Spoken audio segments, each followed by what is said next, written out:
У наших соседей появилась очень дурная привычка – выкидывать своего домашнего кота Тишку в подъезд. Сначала я подумал, что они просто его гулять приучают, а потом понял, что это наказание за какие-то проступки. Перепуганный Тиша сидел у дверей по несколько часов.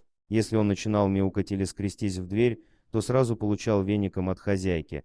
Мне стало жаль бедного кота, и я решил, как следует проучить этих соседей, если они хоть раз еще проделают свой трюк. В один из дней, когда я усталый и злой возвращался с работы, в подъезде снова встретил пушистого соседа. Он, как обычно, с печальным выражением на мордочке, преданно сидел у дверей хозяев и ожидал прощения. Не знаю, что он натворил, но обычно это какие-то мелочи. Что-нибудь уронил или поцарапал руку, когда играл. Увидев меня, Тиша привстал и приветливо затарахтел. Подъездная акустика только усилила этот звук, получилось очень громко. Я не удержался и улыбнулся, все проблемы дня как-то сразу улетучились. Взял Тишку на руки и, глядя, как он трется об мой пиджак, понял, что пора преподать жестоким хозяевам питомца хороший урок. Вставил ключ и, открыв свою дверь, занес Тишу внутрь своей квартиры. Так и знала, что рано или поздно ты его принесешь сюда, вздохнула жена, увидев меня с котом. Странно, что ты сама еще этого не сделала, усмехнулся я в ответ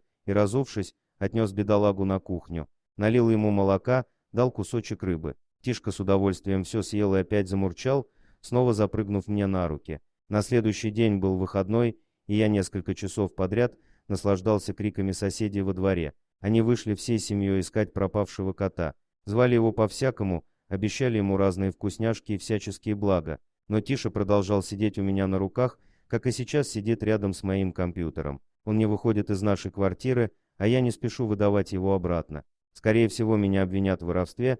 Когда все раскроется, возможно, удастся отделаться скандалом. Но я думаю, это невысокая цена за благополучие этого ласкового и доброго кота, который просто не знает, как угодить своим хозяевам. Дорогие друзья, если вам понравилось видео, поставьте лайк, а также подписывайтесь на канал, где найдете еще много интересного.